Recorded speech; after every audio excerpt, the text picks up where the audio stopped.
ಆ ಸೆಂಟ್ ಹಾಕ್ಕೊಂಡು ಎಷ್ಟೋ ಸಮಸ್ಯೆ ಬರ್ತಾವೆ. ಅಂದರೆ ಚರ್ಮದ ಕ್ಯಾನ್ಸರ್ಗೂ ಸಹ ಅವು ಕಾರಣ ಆಗುತ್ತೆ. ಹಾಗಾಗಿ ಒಳಗೆ ಕೊಳಕು, ಮ್ಯಾಲೆ ಹೊಳಪು, ಬೆಳಕು ಬೇಡ. ಹೆಚ್ಚು ಬಿಸಿನೀರನ್ನು ಬಳಸೋದ್ರಿಂದ ಸ್ಕಿನ್ನಲ್ಲಿ ತುಂಬ ತೊಂದರೆ ಆಗುತ್ತೆ. ಸ್ಕಿನ್ ಸೆಲ್ಸ್ಗಳು ಡ್ಯಾಮೇಜ್ ಆಗ್ತವೆ, ಹೇರ್ ಫಾಲಿಕಲ್ಸ್ಗಳು ಡ್ಯಾಮೇಜ್ ಆಗಿ ದುರ್ವಾಸನೆ ಬರ್ತವೆ. ಈ ಸಮಸ್ಯೆ ಯಾಕೆ ಬರುತ್ತೆ ಅನ್ನೋದನ್ನು ಸರಿಯಾಗಿ ತಿಳ್ಕೊಳ್ಳದೆ ಬರೀ ಮೇಲೆ ಮೆತ್ತಿದ್ರೆ ಏನು ಪ್ರಯೋಜನ ಆಗುತ್ತೆ? ನೀವು ಸೋಪು ಶಾಂಪು ಹಾಕೋದ್ರಿಂದ ದುರ್ವಾಸನೆ ಹೆಚ್ಚಾಗುತ್ತೆ. ಯಾಕಂದರೆ ಅದರಲ್ಲಿ ಆಗಿರ್ತಕ್ಕಂಥ ಆ ಗ್ಲಿಸರಿನ್ ಆಗಿರ್ಬೋದಲ್ಲ, ಅದರಲ್ಲಿ ಹಾಕಿರ್ತಕ್ಕಂಥ ಕೆಮಿಕಲ್ಗಳು, ಬ್ಲೀಚಿಂಗ್, ಅವೆಲ್ಲ ಚರ್ಮದ ಜೀವಕೋಶಗಳನ್ನ ಹಾಳು ಮಾಡ್ತಾರೆ. ಶ್ರೀ ಗುರು ಬಸವಲಿಂಗಾಯ ನಮಃ. ಓಂ ನಮಃ ಶಿವಾಯ. ಸರ್ವರಿಗೂ ಭಕ್ತಿಯ ಶರಣಾರ್ಥಿ. ಆತ್ಮೇರೆ, ದೇಹದ ದುರ್ವಾಸನೆ ಇತ್ತೀಚಿನ ದಿನಗಳಲ್ಲಿ ಹೆಚ್ಚಾಗ್ತದೆ. ಆ ದುರ್ವಾಸನೆಯನ್ನು ತಡಿಲಿಕ್ಕೆ ಸೆಂಟ್ ಹಾಕೊಂಡ್ಬಿಡೋದು.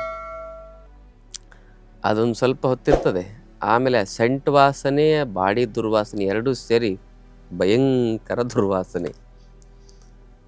ಈ ಸಮಸ್ಯೆ ಯಾಕೆ ಬರುತ್ತೆ ಅನ್ನೋದನ್ನು ಸರಿಯಾಗಿ ತಿಳ್ಕೊಳ್ಳದೆ ಬರೀ ಮೇಲೆ ಮೆತ್ತಿದ್ರೆ ಏನು ಪ್ರಯೋಜನ ಆಗುತ್ತೆ? ಅದಕ್ಕಾಗಿ ಒಳಗೆ ಕೊಳಕು, ಮ್ಯಾಲೆ ಹೊಳಪು, ಬೆಳಕು ಬೇಡ ನಮಗೆ. ಬಾಡಿ ದುರ್ವಾಸನೆ ಬರಲಿಕ್ಕೆ ಮೂಲ ಕಾರಣ ಅಜೀರ್ಣ ಮತ್ತು ಮಲಬದ್ಧತೆ. ಅದಕ್ಕಾಗಿ ಜೀರ್ಣಶಕ್ತಿ ಸರಿಯಾಗಲಿಕ್ಕೆ ಏನು ಮಾಡಬೇಕು? ಜೀರ್ಣಶಕ್ತಿ ಸರಿಯಾಗಲಿಕ್ಕೆ ಮುಖ್ಯವಾಗಿ ಜೀರ್ಣಶಕ್ತಿಯಲ್ಲಿ 3 ಪ್ರಕಾರದ ದೋಷಗಳು ಬರ್ತವೆ. ಒಂದು ಮಂದಾಗ್ನಿ, ಇನ್ನೊಂದು ವಿಷಮಾಗ್ನಿ, ಇನ್ನೊಂದು ತೀಕ್ಷ್ಣಾಗ್ನಿ.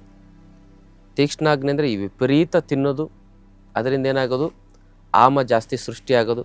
ಆ ಆಮದಿಂದಾಗಿ ಶರೀರದಲ್ಲಿ ತುಂಬ ಸಮಸ್ಯೆ ಅದು ಬೆವರಿನ ಮೂಲಕ ಹೊರಗಡೆ ಹೋಗ್ತದೆ, ಅಲ್ಲಿ ಕೆಟ್ಟ ವಾಸನೆ ಬರ್ತದೆ.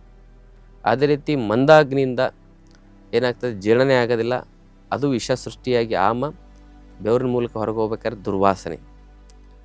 ಮಂದಾಗ್ನಿ ಇರೋರಿಗೆ ಅವ್ರಿಗೂ ತುಂಬ ಬಜ್ಜು ಬರ್ತದೆ. ಯಾಕಂದರೆ ಅಗ್ನಿಮಂದ ಇದ್ದು ಅಲ್ಲಿ ರಸರಕ್ತ ಮಾಂಸ ಅಸ್ಥಿ ಮಜ್ಜೆ ವೀರ್ಯ ಶುಕ್ರಾನ ಸಪ್ತಧಾತುಗಳು ಉತ್ಪತ್ತಿಯೇ ಆಗೋದಿಲ್ಲ, ಆ ಆಹಾರ ರಸನೇ ಸರಿಯಾಗಿ ಆಗೋದಿಲ್ಲ.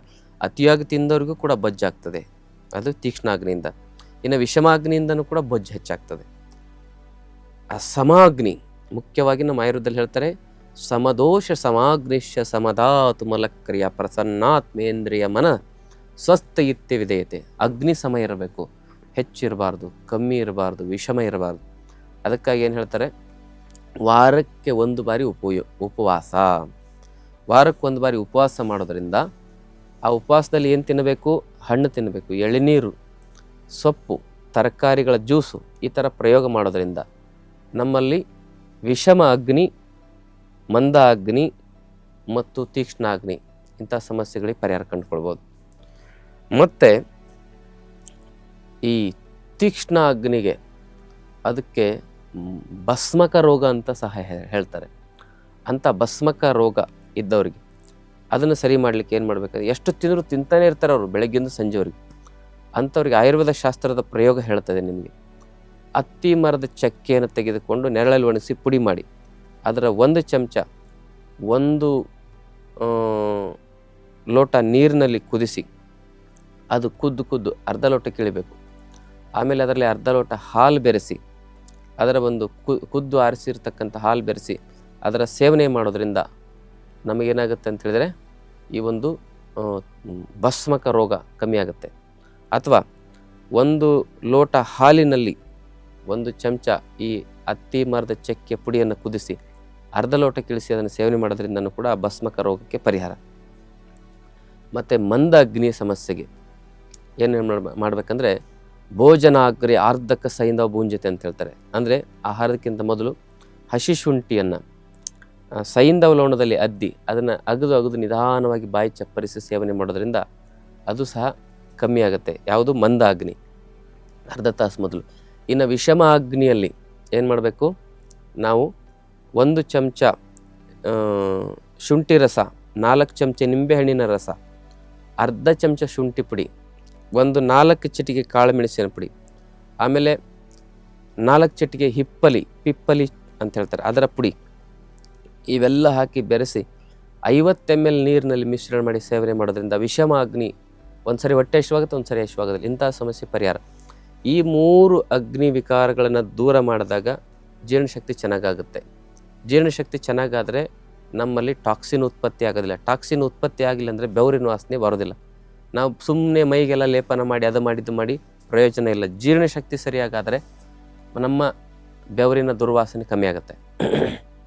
ಇನ್ನು ಇದಾದ ಮೇಲೆ ಮತ್ತೊಂದು ಪ್ರಯೋಗ, ಮಲಬದ್ಧತೆ ನಿವಾರಣೆಗೆ ರಾತ್ರಿ ಮಲಗುವ ಮುನ್ನ 1 ಲೋಟ ಬಿಸಿನೀರಿಗೆ 1-2 ಚಮಚ ಹಸುವಿನ ತುಪ್ಪ ಅಥವಾ 1-2 ಚಮಚ ಹರಳೆಣ್ಣೆ ಹಾಕಿ ಸೇವನೆ ಮಾಡೋದ್ರಿಂದ, ಅಥವಾ 1 ಗ್ಲಾಸ್ ಹಾಲಿಗೆ 1-2 ಚಮಚ ಹರಳೆಣ್ಣೆ ಹಾಕಿ ಸೇವನೆ ಮಾಡೋದ್ರಿಂದ, ಈ 3ರಲ್ಲಿ ಏನಾದರೂ ಒಂದು ಪ್ರಯೋಗ ಮಾಡಿ ನಿಮ್ಮ ಮಲಬದ್ಧತೆ ಪರಿಹಾರ ಆಗ್ತದೆ.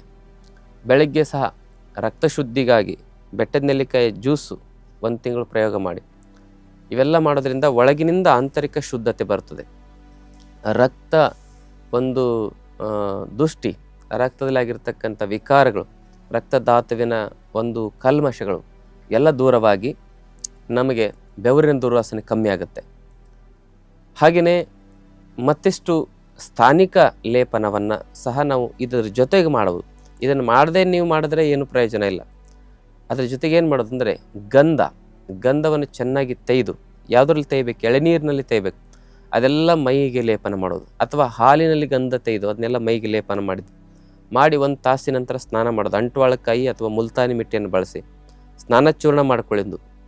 ನೀವು ಸೋಪು ಶಾಂಪು ಹಾಕೋದ್ರಿಂದ ದುರ್ವಾಸನೆ ಹೆಚ್ಚಾಗುತ್ತೆ. ಯಾಕಂದರೆ ಅದರಲ್ಲಿ ಆಗಿರ್ತಕ್ಕಂಥ ಆ ಗ್ಲಿಸರಿನ್ ಆಗಿರ್ಬೋದಲ್ಲ, ಅದರಲ್ಲಿ ಹಾಕಿರ್ತಕ್ಕಂಥ ಕೆಮಿಕಲ್ಗಳು, ಬ್ಲೀಚಿಂಗ್, ಅವೆಲ್ಲ ಚರ್ಮದ ಜೀವಕೋಶಗಳನ್ನ ಹಾಳು ಮಾಡ್ತವೆ.